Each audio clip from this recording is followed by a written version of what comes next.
Hey, happy Sunday. This is PFG Live, the podcast that asks if you're contaminating your other filament. I don't even know what I meant. Welcome aboard. A bunch of good folks in the Discord. Let's see who's where. Warren Jones is reporting from Sutton, New Hampshire, where it's overcast, 76 degrees Fahrenheit with a humidity of 60%. Winds are south of 13, gusting 21, barometer 290, which is completely standard. Welcome aboard, sir. Evils says that he is in the Echo Bravo, and he's not fixing his sensor.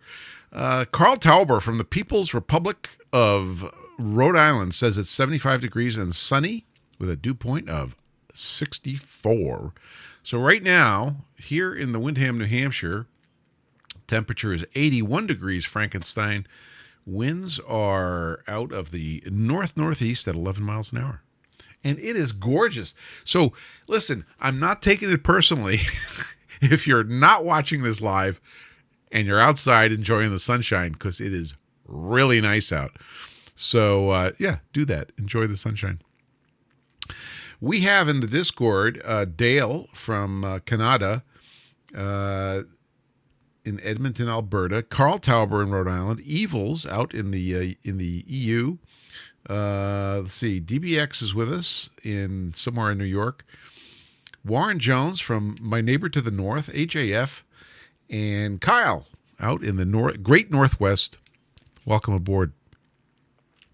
Let's see, Manchester Airport reports winds are 210 at 13, gusting 20, 10-mile visibility, broken clouds at 5,000, broken at 25,000, temperature 27, dew point 13, altimeter 29093. Remarks are unimportant. So, Dale reports 21% science, 50% relative humidity, nice, and sunny in America's top hat. Excellent. Nice to see you. Yeah, it's been an interesting week. I have, here's Paul Morley. Thank you. Dallas, still hotter than fire. That's all we need to know. Drink your water and your beer. Both. I think both. Welcome aboard, sir. I got a call from my one of my clients that he's doing some. I've been helping with R&D on drone stuff, and so this aircraft that's been in development, I'm making some parts for, and they had a crash. What a shocker! So I had to make some parts real quick. So this was the first time we pressed the brand new H2D into service. And oh boy, was this a week of learning.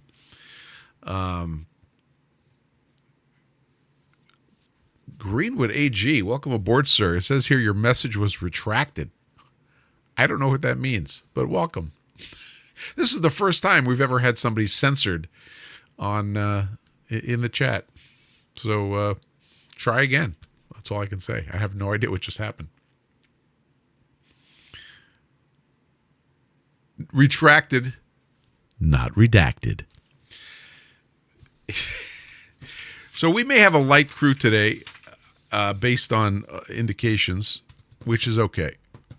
Greenwood AG reports 82 degrees Frankenstein and overcast in southern Idaho. Please say hello to Boise. A friend of my kiddos is in Boise. Or Jan just joined us. Welcome aboard. So, as you know, I caved. And last week we talked about the fact that I caved. I caved to peer pressure and got the Bamboo H2D.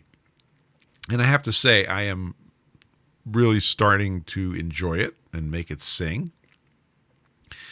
And my brain started going to, maybe we can get rid of a couple of the X1Cs and, blah, blah, blah.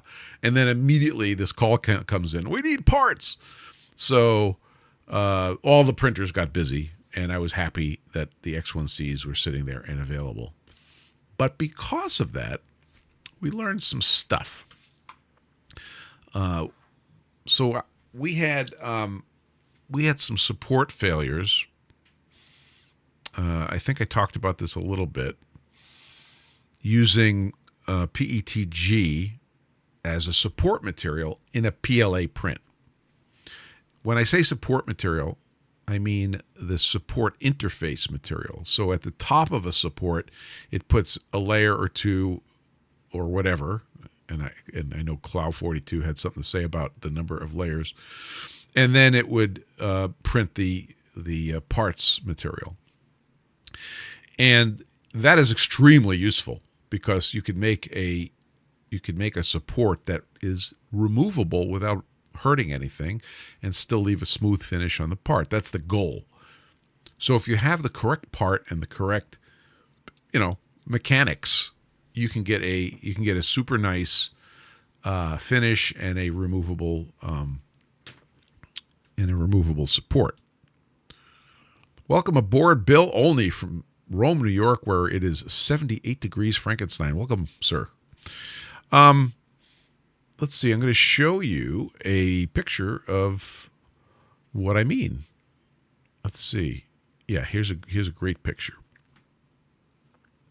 So in this picture, you could see that the supports on the part that I was making here came off just beautifully and left no marks on the part. Yet during printing, it was a very decent rugged support at the top of this little tree. So that worked out really well. In the case of this picture, that is a PLA Pro. That's Polysonic PLA Pro. And then the interface material is Bamboo's support for PLA. I have switched to that, and it is working great using the book numbers. Nothing special. However, in the past, I have used the PETG trick, as we've called it, which is to use a layer of PETG on top of a PLA support and then continue printing your PLA part. And because PETG doesn't like to stick to PLA, it also separates beautifully. Well, or so we thought. So we're going to talk about that today in some detail. Because we did careful experiments this week and we learned a bunch of stuff, and I'm going to transmit that all to you. Harvey Newman is with us, where he reports 69 and sunny in Santa Rosa, California. Welcome, sir, on the left coast. So if you, community notes, if you have a lathe in your shop and you're in the United States and you have a sense of humor, send me a DM with your mailing address. Lathe in your shop, sense of humor, in the USA. Send me your mailing address. I know, Evils, there's a reason for this. We have a very short time frame that we have to get done this coming week. So you have to be home this week. That's the other requirement. You have to be home this week. You can DM me on Discord. You can go to the contact page on Kinetic Precision. There's a bunch of ways to send me the information. Send me your U.S. mailing address. I will send you information. So a report from the Flat Cave. Come on, Robin, to the Bat Cave. Next up is the spreadsheet is yelling at me for 4-inch stones. So 4-inch stones are going on the grinder. I could have been doing it yesterday, except it was too beautiful, and I was sitting on my butt staring at the sky. So we'll catch up. No orders were affected by my sitting on my butt. We have had B200 balancing rings in production, and that has been going very well. We are more than 2/3 done with this batch of 100. And you may recall, or you may not, I lost my engraving tool. My engraving tool chipped out, and I had to change it out. And the last one lasted a long time. Well, this one only lasted, I want to say 20 pieces, and it broke again, and I don't know why. So no problem. I've got another couple of them in stock. Now, these particular engraving tools are Harvey single flute engraving tools. I use a 30-degree total included angle with a 5/1000th tip. They work really nicely. And I'm going to replace it. I'm going to get through this batch, and then I'm going to investigate runner cutters, which I've been prompted to do by Dale. Now, I don't know if I can get one fine enough to do the kind of engravings that I want, but we'll see what happens. So B200s are almost done. The 1/3 of the batch has already been packaged up, is ready to ship, so I can breathe again. Balancing stands plus balancing rings and balancing rings, all available to ship, ready to go. Okay, a shout out, Mr. Joa Harrison on Instagram mentioned me in a comment. I will bring up this. I think I have pictures of this. Yes, so there was a reel posted by Titans of CNC, in which they showed a dual grit aluminum oxide stone being chucked up in the grinder, and then the thank you, DBX. You are awesome, dude. And if you're looking at your screen, you can see the what the reel looked like. And he sent me a message in which he said, still not PFG. So I just want to point out that in this particular reel from, and there wasn't much information on this reel from Titans of CNC, and I enjoy their reels and I enjoy their videos, but this one was very thin on detail. Yes, that is an aluminum oxide stone. Yes, that is probably a European stone because it's white and orange. That's typical. They do a lot of work with tyrolite, so it might be a tyrolite stone. Don't know. Don't care. But it's your typical dual grit stone. But what they were doing with it, and the clues are in this photo, is I believe they were dressing a CBN wheel. And we've talked about this before, and running their CBN wheel over it. Now, you could look, if you look really closely at the surface of that wheel, I could even zoom in a little bit. You can see that it's touching more in the center than it is on the edges. All right. And that's okay. But I'm not 100% sure what their goal was, but I believe they were it says right there, CBN wheel hack, oil stone method. So I believe they were trying to dress this wheel, not to true this wheel.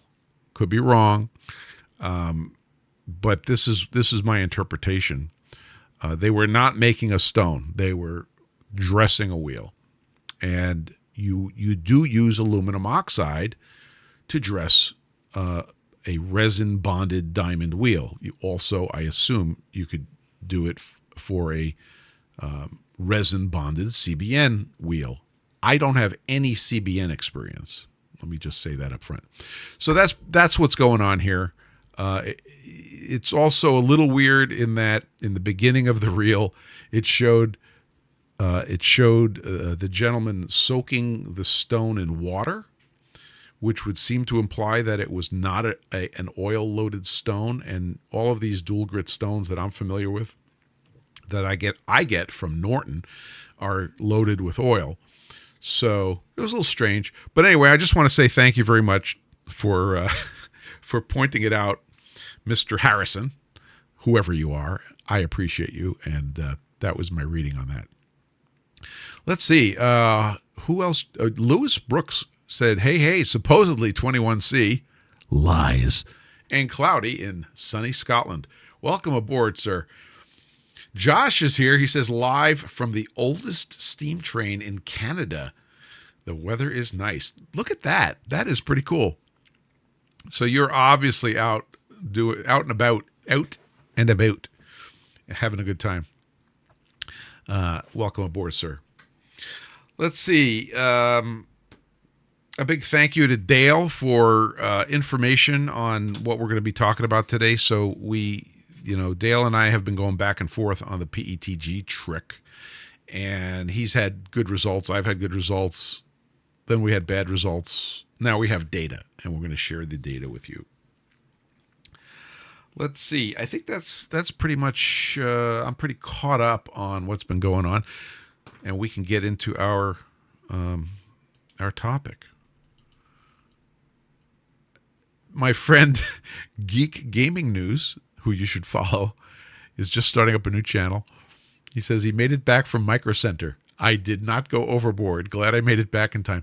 So he sends me a text earlier. He says, I'm going to Micro Center. Do you need anything? Which is sort of a jab. And of course, that's where I bought my H2D. So the short answer is, yes, I need something. No, I didn't need anything. So he went and had a good time without me. All right. So let's get into it. I have very successfully done the PETG trick on parts that are not entirely unlike, these parts. Okay. So tree supports with PETG on the top, and then continue with the PLA Pro above that on the X1C. So what do we have? We have a single nozzle 3D printer, the X1C, and I had complete success using black PETG as my interface layer. No special nothing. I just went with it. And then, so when I got the H2D, I said, I'll just use the same trick. And it failed. It was not good. So I looked around and realized I had the bamboo support for PLA filament kicking around. So when you bought the X1Cs, you would get a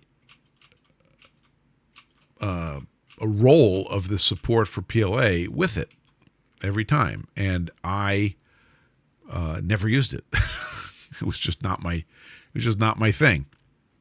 So finally, here it is, support for PLA. Finally, I was stuck with a failure of the PETG trick, and I said, well, let me try this stuff, and I did. So in the H2D, on the left AMS, or the AMS for the left nozzle, I added support for PLA. And on the right nozzle and its AMS, of course, I had my Polymaker Polysonic PLA Pro in white. It worked spectacularly well. Just, again, numbers by the book, everything's great. So now that I got my parts out, that was all done, and the questions started floating out of my brain, which is, what happened? Like, why did I have perfect success in the X1C with the PETG trick, and I absolutely failed in the H2D with the same trick? So all we have right now is a hypothesis, and here it is. When the X1C changes filaments, it cuts the filament, it retracts the filament, it loads up the new filament, and then it poops, which is a fancy way of saying it starts flushing out the old filament with the new filament. It's pretty smart because it does math, and it calculates how much how much it has to poop out in order to make the transition. But then it has what's called a multiplier. So you're able to tune that multiplier and increase or decrease the amount that it has calculated to poop out, allegedly, so that you could trade off the economy of wasting filament versus getting a good flush out of the old one. So when I was printing these white parts in PLA Pro with the black PETG and everything was going great, I did notice a little black or gray in the filament, in the print, when it did the switch. That means it was not completely flushed out. So I went into the software, and in the Bamboo Studio software, there's a button called Flushing Volume. And if you hit the Flushing Volume button in a multi-material print, you will be able to turn up or multiply the flushing parameters. Very simply, super simple. And in the X1C, you could turn it up to 3. So basically, we'll do triple the amount of flushing. So I turned it up to 3. If it went to 11, I would have turned it up to 11. So that helped, and you couldn't really see anything anymore in the white prints, and the PET trick was working great. My current hypothesis is that there is still contamination, and it was in fact the contamination that was allowing the PETG trick to work without any adjustments.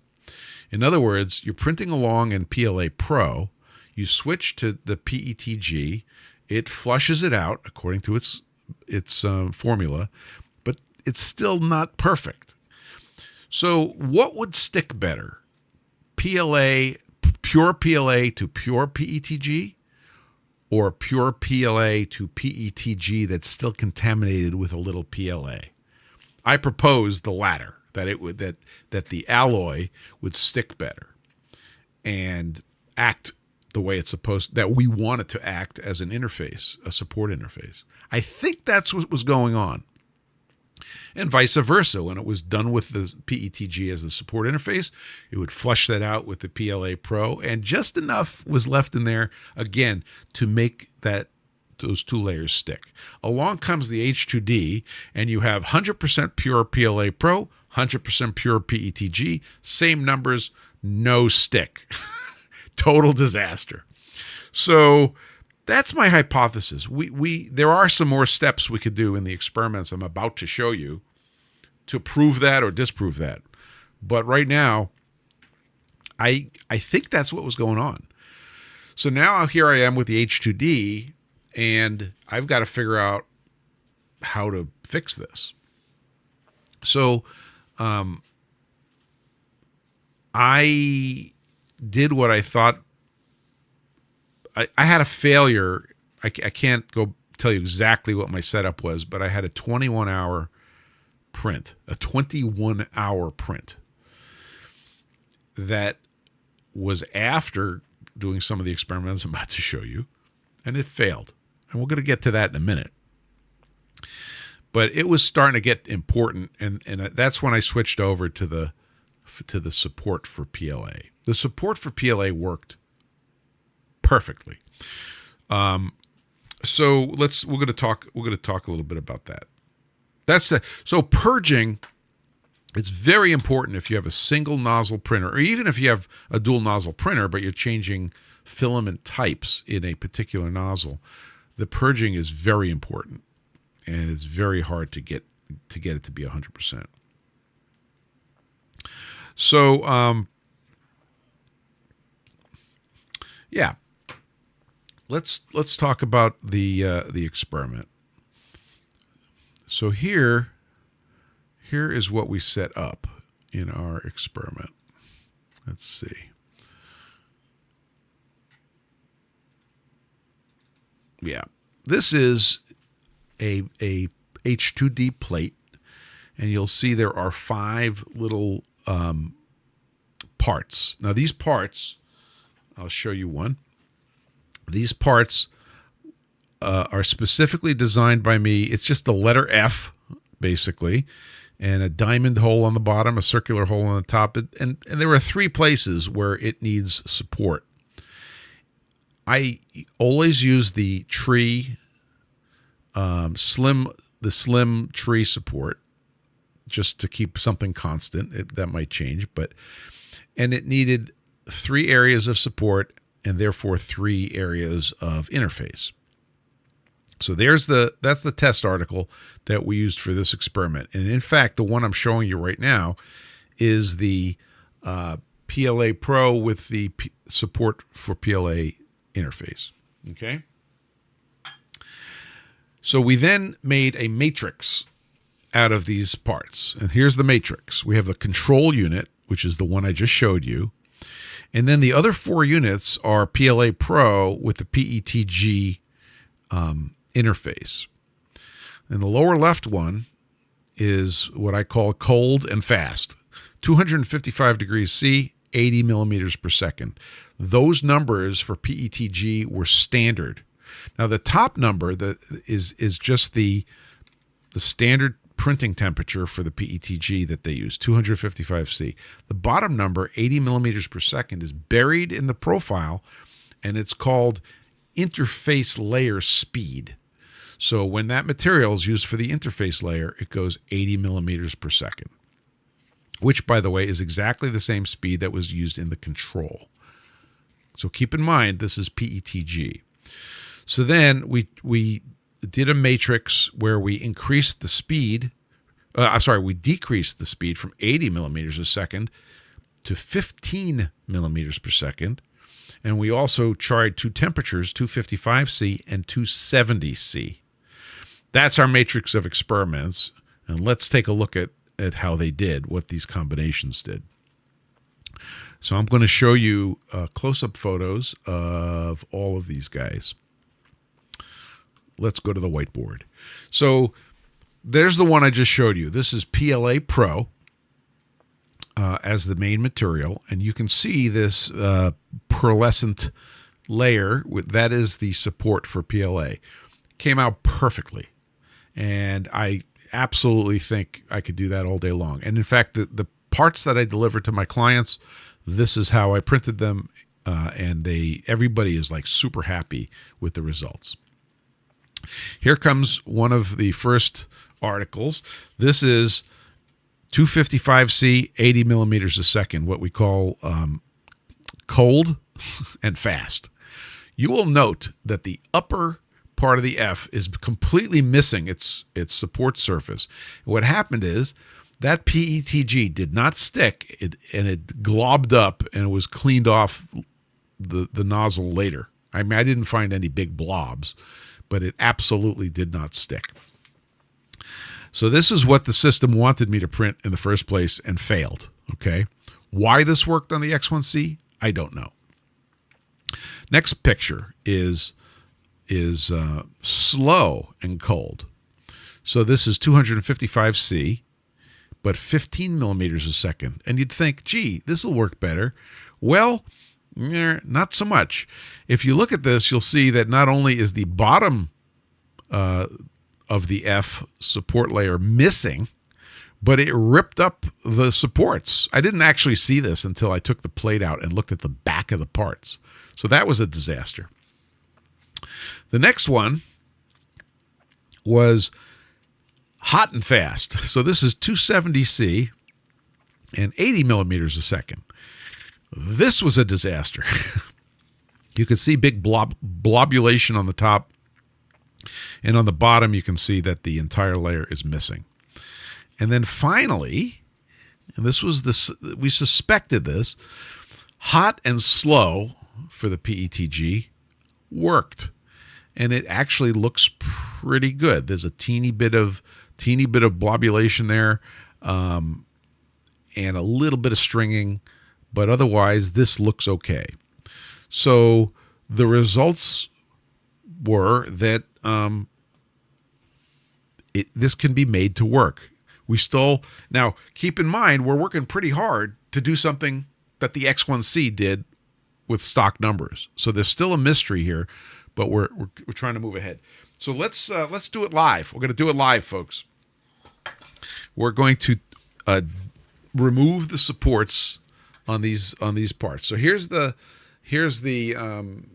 PLA Pro with the stock parts. Let's see. There we go. And I'm saving the bits and pieces so we can look at them. And I am not succeeding with just my fingers. Here we go. That one works.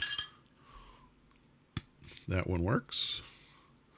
I guess that's a metric. If you could take it apart with your fingers, then it's not too bad.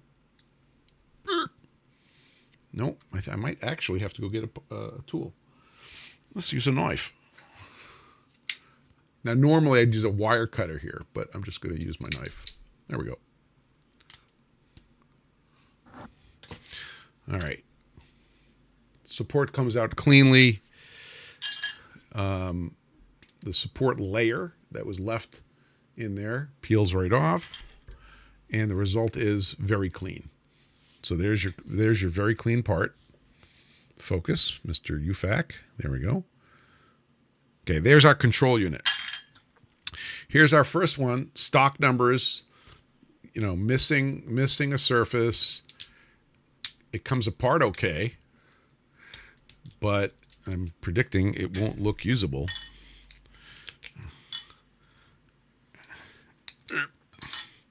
And here's the PETG on the bottom, and it peels off.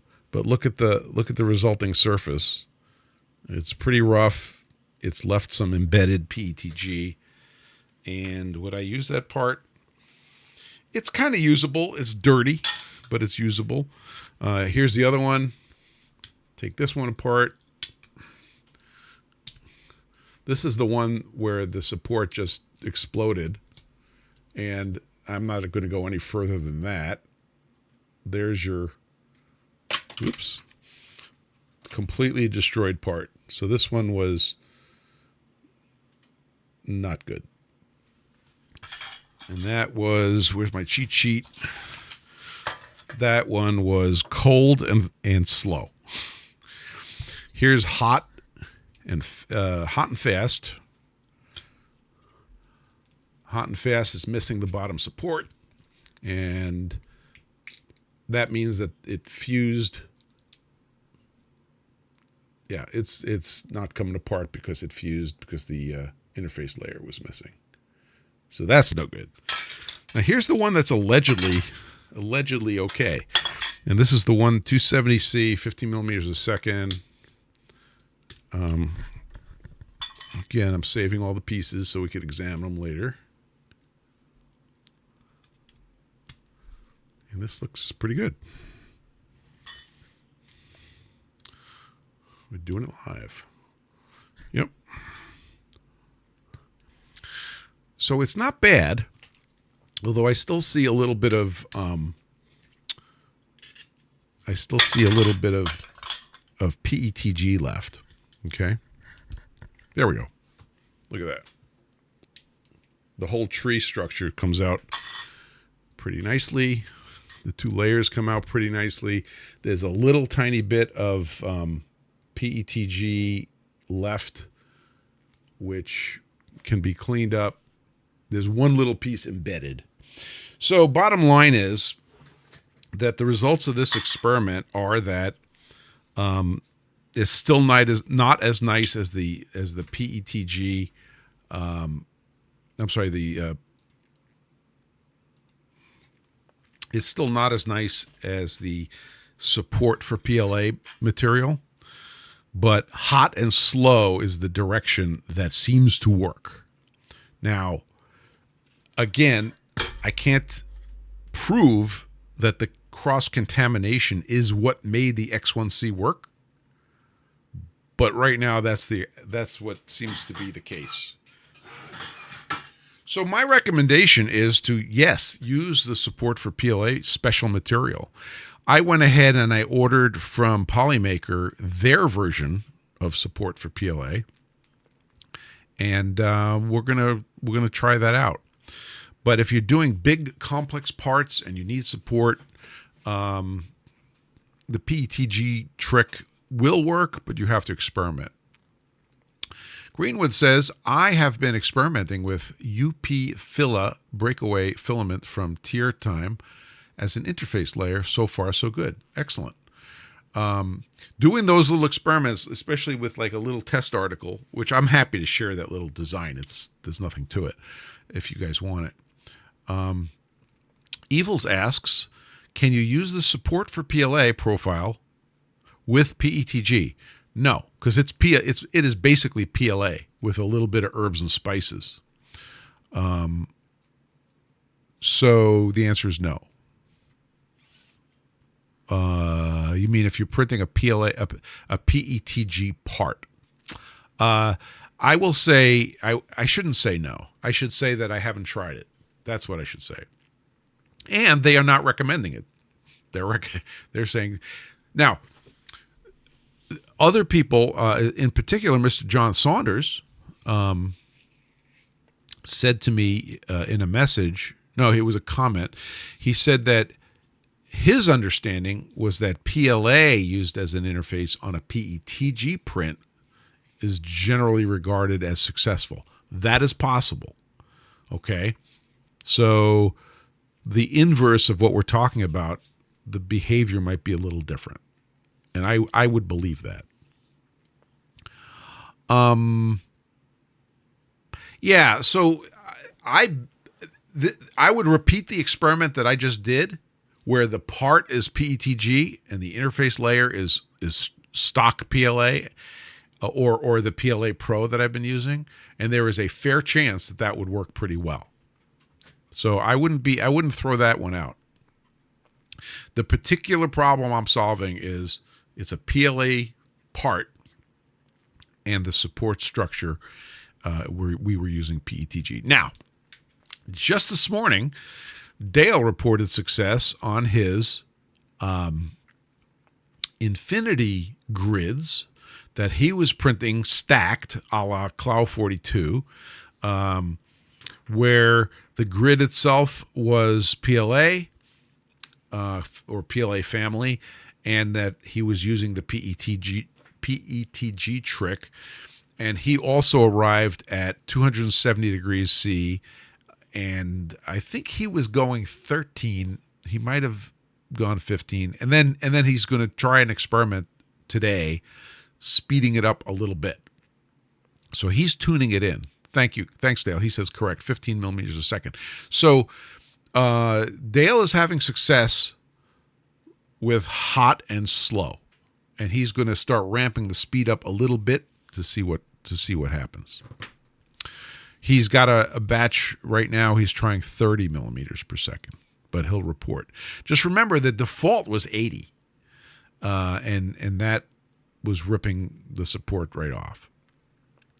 So Evils, I want to just reinforce what you said, which is that when you have a part which is PETG and you're using PLA as the interface layer, it's a different experiment, and I'm not reading on that at all. Okay? And John Saunders seems to think that is a good thing and it works. Okay. So that's the update on that particular experiment. Now, during this experiment, when I thought this is before I started using support for PLA, but after I thought I had landed on the formula for the PETG, which is close to what we're talking about here. Actually, the numbers we landed on here. I did a 21-hour print.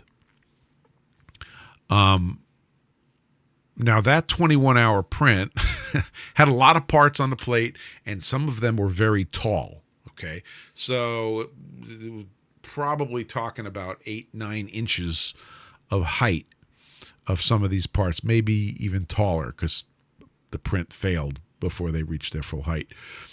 And it failed. But it failed in a very interesting way that had absolutely nothing, well, I shouldn't say nothing, but it wasn't directly a result of support failure. It was the prime tower. So if you work with multi multi-filament prints, frequently you will have a prime tower where the after a switch of filament, it'll go over, or each layer, it'll go over and it'll print on the prime tower, and then it'll go over and it'll print the stuff. And the object of the prime tower is so that the nozzle is primed and up to temperature and up to pressure for whatever filament is in it, so that it can go off and do its layers. And the prime tower is pretty useful for improving the quality of the print, especially in multi-filament prints. And so frequently it's multicolor prints. In this case, it's multi-filament prints. Well, in this 21-hour print, probably in part because the PETG was still getting blobular, it grabbed the prime tower somehow and yanked it over. So the prime tower fell over. Now, props to the Bamboo H2D, because it stopped, and the error code was that its visual system detected that something went wrong, and it stopped. That's a big check mark, right? Like, really cool. That worked. Then it says, would you like to disable the failed part and continue? Because in the software on the machine, you can say, yeah, I see that part right there. You go on the screen, you scroll over to the part that failed, and you say, skip that part.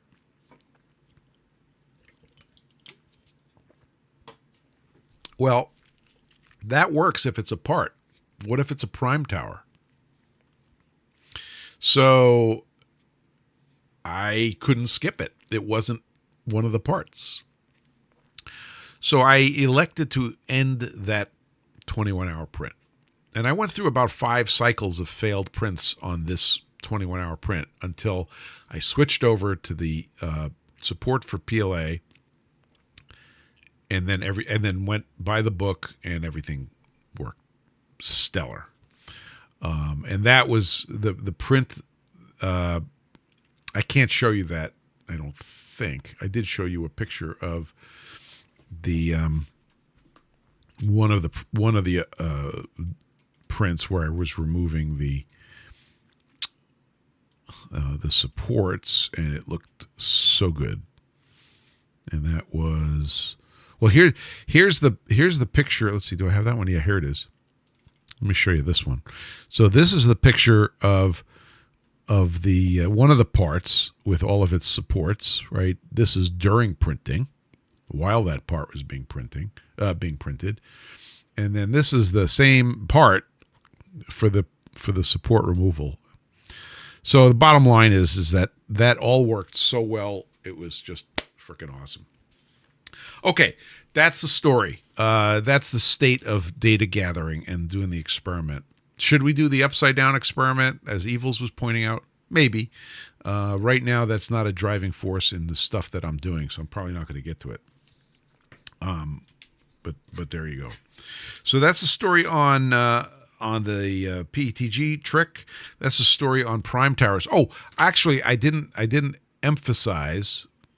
Let me emphasize something here while we're at it.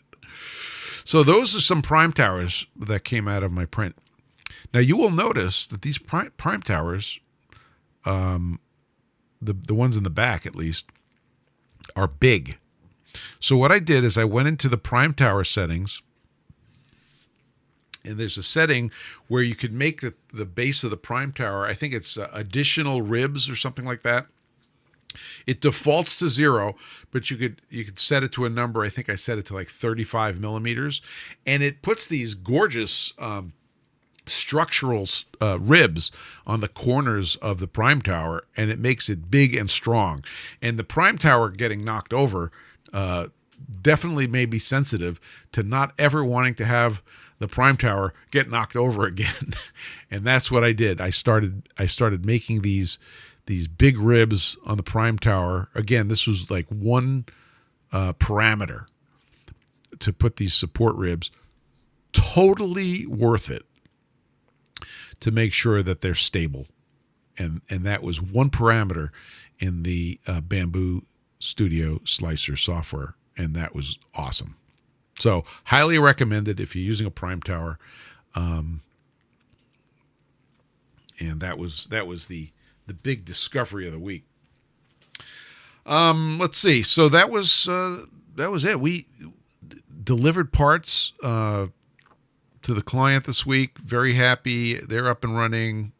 They're going to go use those parts up. I received more material from Polymaker. I could speak highly of the Polymaker products, and they have become my primary supplier for filaments right now. Hashtag not sponsored. And I would say Bamboo is my backup for filaments for various reasons. One of which is I can't always get the refills from Bamboo, and I don't want to keep getting the plastic spools. Like, I've got a lot of plastic spools left over, and they're reusable, but they're only reusable if you can reuse them with refills. So the spools from Polymaker are cardboard. They work perfectly in the AMS, and I don't feel bad about recycling them. So that's one of the reasons. And the quality has been quite nice on the Polymaker. So I feel like I have two sources of supply right now, but my primary source right now is the Polymaker. Very happy with it, and very happy with the Polymaker Polysonic PLA Pro, which comes with extra P's. So there you go. So that's the report this week. I didn't do a whole heck of a lot of other stuff to report on. We have production going in the B200 balancing rings. It's almost done. I am working on, I have some fusion headaches, and I still need some help. And I came up with the perfect analogy, which I'm using to help me solve this problem. And here it is. I went to the Intertubes and I downloaded an SVG file, which was a map of the United States. Perfect example. So each state is a closed loop vector, okay, of each state, and the map is the map, okay? So it's got all the states. And the question is, I want to come up with a toolpath to engrave that map onto my workpiece. Now, here's the problem I'm having. There are the borders of the states overlap each other. And Fusion, there's two problems. One is that Fusion will interpret that as if I use the trace command. So you could import into Fusion, you could import the SVG and then use it as the basis for generating a toolpath. But if it's two lines overlapping or two vectors overlapping in Fusion, apparently it's going to generate two toolpaths, and I don't want that. So I've been struggling with how to take that map of the US and then say, look, everywhere there's overlapping lines, I don't want overlapping lines. I want you to make that go away, and I want one toolpath per line to engrave this map of the United States. I have not figured out how to do that yet. I have used various tools on the internet that may or may not end in the letters I and A, and that has been a complete disaster. I have been suggested to use all sorts of other software to make it work. I'm not interested in that because if it's, as a last resort, maybe. And the second thing that fails is if it's not a map of the United States and it's much more complex, where there's many more line segments, what happens is it starts failing to process some of the line segments at all, and I cannot explain it. So if there's anybody out there that knows what the heck I'm talking about, that can become a bit of an expert because, for sure. I am not an expert. But I need one. So let me know.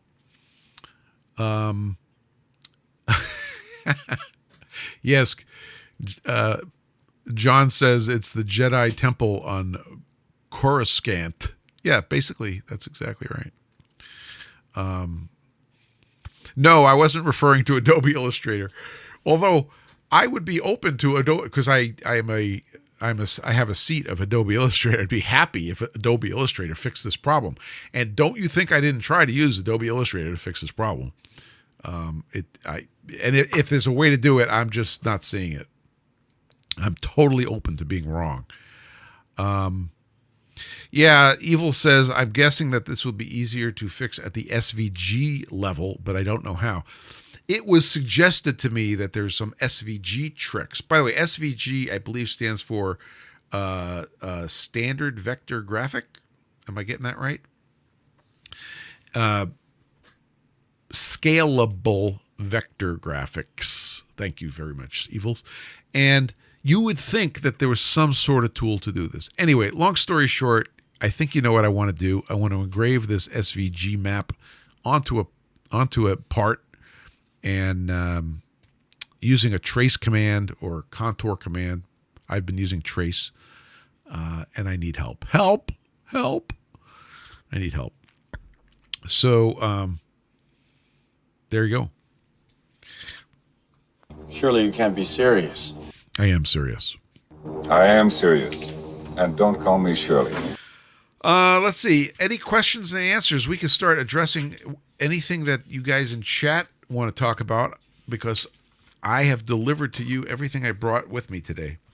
Does anybody have any questions, any topics, any snide remarks? We could address them right now. Meanwhile, I'm going to have a sip of liquid. Oh, while you guys are thinking, I'm wearing the Kinetic Precision t-shirt in red. T-shirts are available at the store. I just want to remind you, it's still t-shirt weather. We don't make any significant profit on these things, but they're fun. And we have both the lightweight ones and the heavyweight ones. I like the heavyweight ones, and that's what this one is. I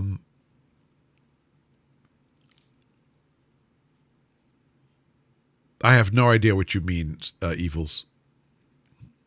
When did I use the word put? Put. Or is it putt? I'm not talking about golf, so I have no idea what you're talking about. Balancing stands are available. I did a production run of balancing stands. They are the last ones available in pine green, which is a lovely color. But apparently I can't get it anymore in the material that I use. However, we have, I think, 5 of them left, and then the green is gone, and we will be going to black. Any color you want, as long as it's black. We got some new stickers. If you just want stickers, just go to the website and buy anything, and the sticker pack is free. And I try to get everybody one of everything in the sticker pack. All PFG stones are still in stock. I will be making more 4-inch stones. Those are going to run out next, I think. I talked about shirts, and if you have a lathe and you're in the United States and you have a sense of humor, and it's your, you could send me your home address on a DM, and I'm going to send you some stuff and ask you to help us with a project. That's all I'll say about that.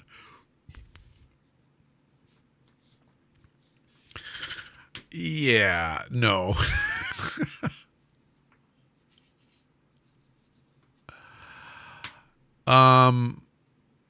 Okay. If you're confused about my ribs, we could talk about it later.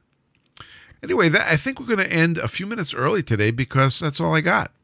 It's been the weather around New England has been so magnificent that I spent a large part of yesterday really just sitting and enjoying it, and I wouldn't blame you guys if you were doing the same.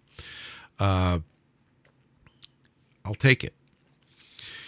In the meantime, seeing no objections to the contrary, we're going to wrap it up.